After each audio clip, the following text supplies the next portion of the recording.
With this session update, I'm Shannon Loehrke. Good evening and welcome to special legislative coverage of the governor's State of the State address, scheduled to begin at 6 p.m. this evening.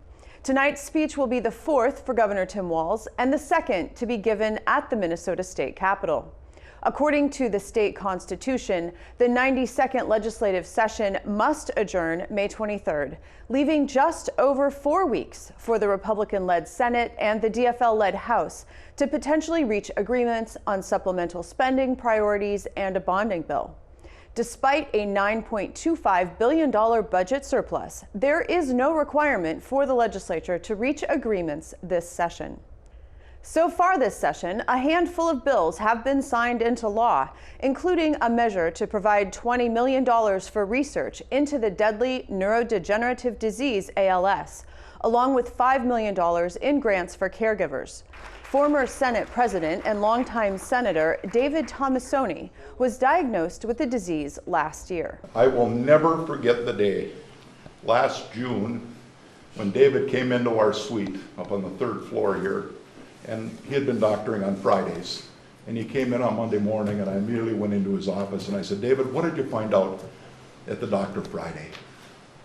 And he had a hard time getting the words and he said, I've got ALS. And I said, well, David, what's the prognosis? And he said, Tom, they told me there's nothing they can do. So my hope, and I know David's hope for the bill is that someday somebody's friend or family member is going to be able to come home after a diagnosis and say there's something they might be able to do. You know, the governor called me shortly after my diagnosis, told me that he would support whatever I wanted. I received similar assurances from Speaker Hortman and Majority Leader Miller. Maybe I should have asked for more.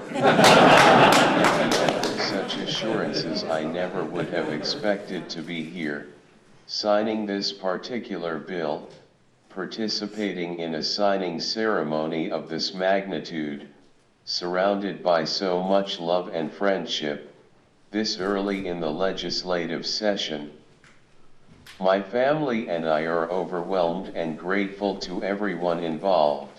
Other bills that have been passed and signed into law include one that directs the legislative auditor to conduct a special review into the beleaguered Southwest Light Rail Transit project. We now know that an additional $700 million or so will be required of Hennepin County, bringing the project up to $2.75 billion. And the project will be delayed for another 3 or 4 years. And since then, we have seen that some large condo towers that are adjacent to this construction project, as well as a warehouse, have experienced cracking and flooding. I'll just note parenthetically, Mr. President, these were some impacts that were forewarned and disregarded by the Met Council. I think it's the largest, I should say most expensive, not largest, the most expensive public works project in the history of the state of Minnesota, over 14 and a half miles of light rail. This is what's occurred here in my mind is just literally criminal as to how badly the taxpayers, be they federal or state or county taxpayers, how badly they are being treated by the Met Council on this project. Another measure will require the divestment of state assets and pension funds from Russia and Belarus. The global community has stepped up to condemn these actions by targeting the Russian economy. Minnesota can join them by responsibly divesting our state agencies and state pension from Putin's war machine. Pension holders do not want to fund their retirement from the bloodshed, and we do not want state agencies to serve them while holding contracts in Russia and Belarus. This bill sends a message that we can work together, that we support the sovereign, democratic nation of Ukraine in a measured way that works for the State Board of Investment.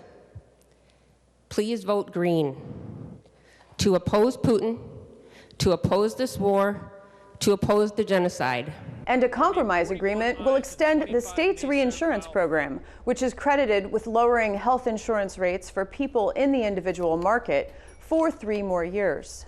This bill was originally passed and implemented in 2018. Originally, we applied for a 2-year waiver, and the federal government didn't issue 2-year waivers, they issued 5-year waivers. So this year, back in special session this past summer, we directed the Department of Commerce to apply for another 5-year waiver. They did get that application in. That application was in timely. And so we did get notice that there are some things that still need to be completed in order to get the actual waiver. One of those things that needs to be completed is we need to show that we're serious about having reinsurance, and so we have to pass a bill showing that we're setting up reinsurance for the future. They set the profits, their income there based on what the claims are going to be, and then we're going to reinsure the insurance companies, which gets to the bottom line problem that we have a system where they tell us how much they're going to pay, how much they're going to charge for it. They set the premiums, and then we give them money, and oh, we hope you'll bring it down. I think there's got to be a better way. If we're going to subsidize the insurance premiums, why don't we subsidize the people directly who are paying them instead of subsidizing the insurance companies? One bill that has become stymied in negotiations with the House would replenish the Unemployment Insurance Trust Fund. Back in February, with strong bipartisan support, the Senate passed the bill. Senate File 2677 will use $2.73 billion to pay off the debt owed to the federal government, pay off the interest that we owe, and replenish the reserve to approximately $1.3 billion. Still below where we started off pre-pandemic, but enough to be sustainable. Members, I had conversations with the Commissioner of Deed and my counterpart in the House throughout the interim talking about the unemployment debt. And I was really pleased to see that the governor included this bill as part of his budget priorities.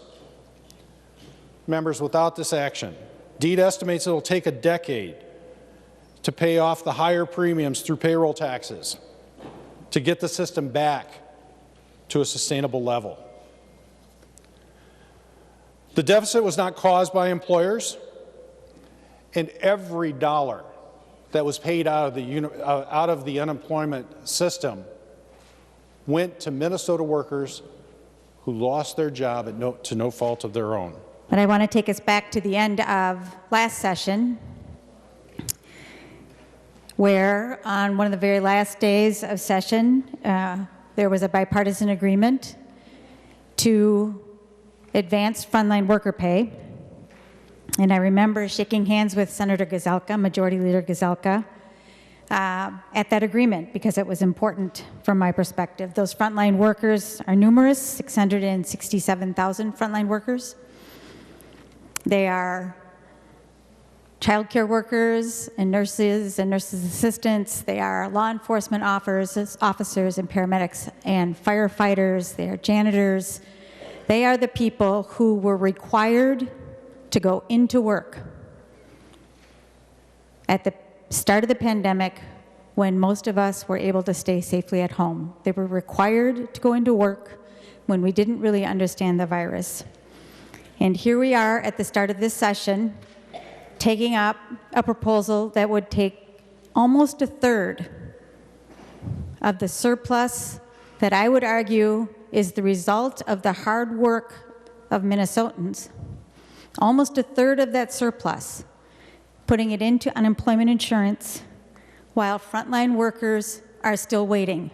And on April 7th, on a vote of 42 to 24, the Senate gave its initial approval to a tax bill that would reduce the state's first-tier income tax rate from 5.35% to 2.8%, eliminate income taxes on all Social Security benefits, and provide state tax conformity to a number of federal provisions. We are standing in quicksand here, and the world is moving around us, and the money is moving with it. People are leaving our state because they cannot afford to retire here. And their CPAs will tell them, you certainly can't afford to die in Minnesota. This tax relief proposal provides needed tax relief. And our budget, this is not a budget year. We've had a lot of talks about budgetary items. We will address those in our next budget. But members, we are addressing the $9.25 billion over our mandatory reserves, our cash flow, over our expenses. It needs to go back. More than 500,000 Minnesotans, over 540,000 struggling taxpayers across the state will get no benefit at all from this costly bill. Let me repeat that. 540,000 taxpayers at the lower end of the income scale get no benefit at all. That's a lot of taxpayers getting nothing but broken promises. And since tomorrow we start the baseball season, weather permitting, I will illustrate it in this way.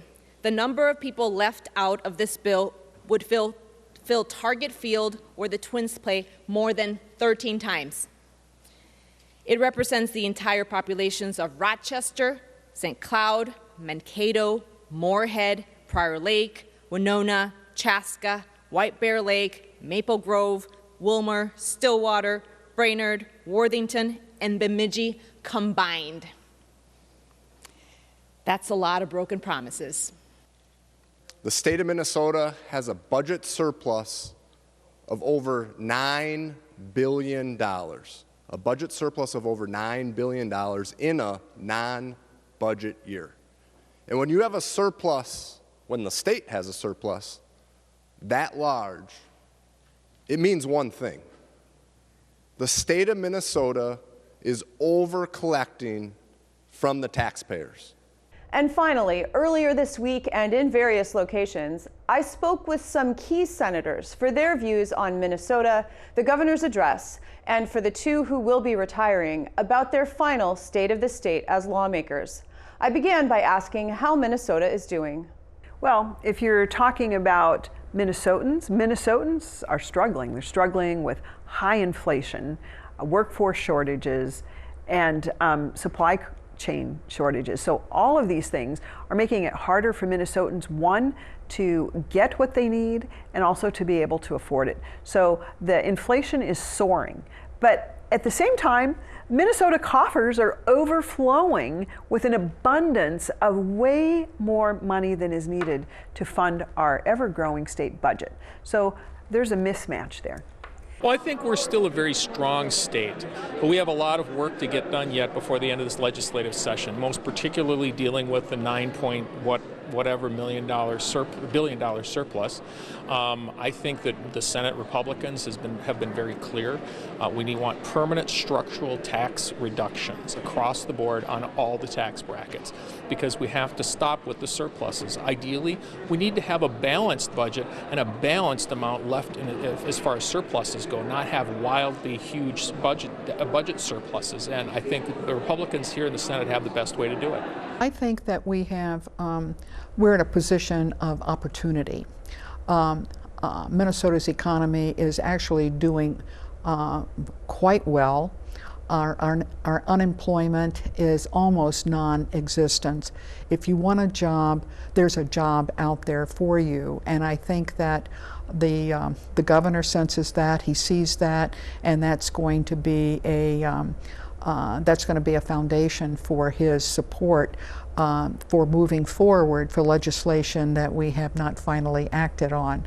So this is his opportunity to not only speak to the people of Minnesota, but to lobby the legislature.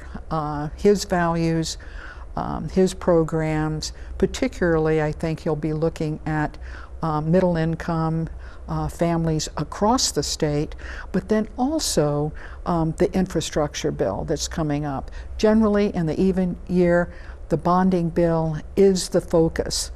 And we're in a different situation because of the surplus, but the bonding bill, the infrastructure projects across Minnesota should be our first priority because it affects every community and people who getting jobs, and now is a good time to emphasize regional and local projects, which the governor has done, and I think you'll see in both the House and the Senate bills.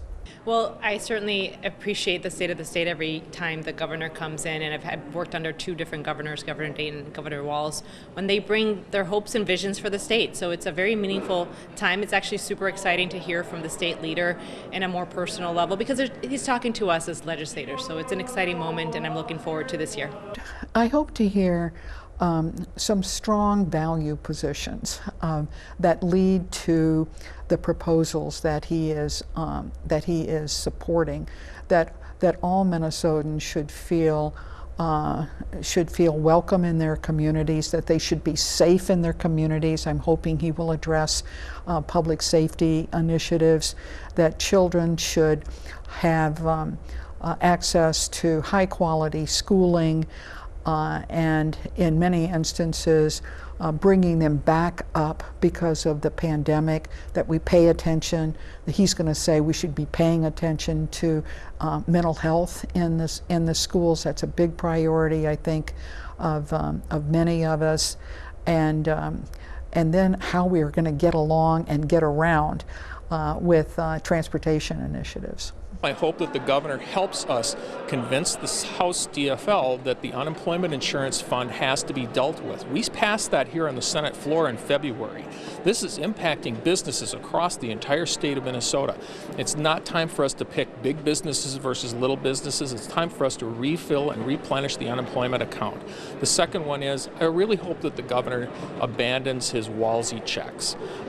These single item checks that would go out to people are really distasteful. From the people in my district are very distasteful because what's happening is we're in an election cycle, and these are nothing short of what people think is a bribe because they think Walz is sending them money. The reality of the situation is we need to make structural reductions in income taxes, and the Senate position is the way to go. I would very much hope that Governor Walz would speak to the fact that our budget has continued to outpace inflation, and the fact that our additional resources are outpacing the needs of our ever-growing state budget, but Minnesotans actually need relief. And I would hope that, I'd hope to hear the governor really wish to get Minnesota out of its nation-leading high-tax state. We're becoming a high-tax island, and people really need some permanent, ongoing tax relief. And I would very much like to hear that in the governor's address. It's time. Certainly want to hear from the governor his plans for the vision for the future. As a state leader, I know personally all that he's done to keep us safe from this last 2 years of the pandemic and beyond, because we're still tracking it. And I want to hear from him what he thinks we need to do to unify our state despite this really divisive time in our political environment. Not to say that we are not stronger than that. We are a strong state, and I want to see him rally our team in the legislature to finish these next 5 weeks of the legislative session to do good for Minnesotans. This will be your last State of the State address as a lawmaker, and your only State of the State address as the President of the Senate. Will it hold any particularly special meaning for you? Well, definitely as being president, it's going to be, because I'm going to be sitting behind the governor next to the Speaker of the House. It's going to have a very special meaning to me. All of them are very special opportunities as legislators, because it's those times where we get together, it's nonpartisan, we listen to the governor, and we talk about how great the state is. And we have a great state here in Minnesota. So it will be very significant because of my retirement, but also because I'm president, and it'll have a very special part of my life in my heart. This will be your last State of the State as a lawmaker. It's also your first and last as the leader of the DFL Senate. Does it have a special meaning for you then, this last State of the State for you? Well, I certainly get a little bit of a preferential treatment. I get 3 invitees to the State of the State as a leader, and I chose to bring my former chief of police for Bloomington, Jeffrey Potts, who's now the chief of the Sheriff's Association, and I'm bringing a constituent who literally is a hero, saving the life of an individual on a drive-by and drive-through of McDonald's, and then a constituent of mine as well that has been behind the scenes supporting me every step of the way. So it's meaningful for me to be able to share that moment with meaningful people in my career here in the Minnesota Senate. Governor Tim Walz will address a joint session of the legislature for the State of the State address at 6 p.m.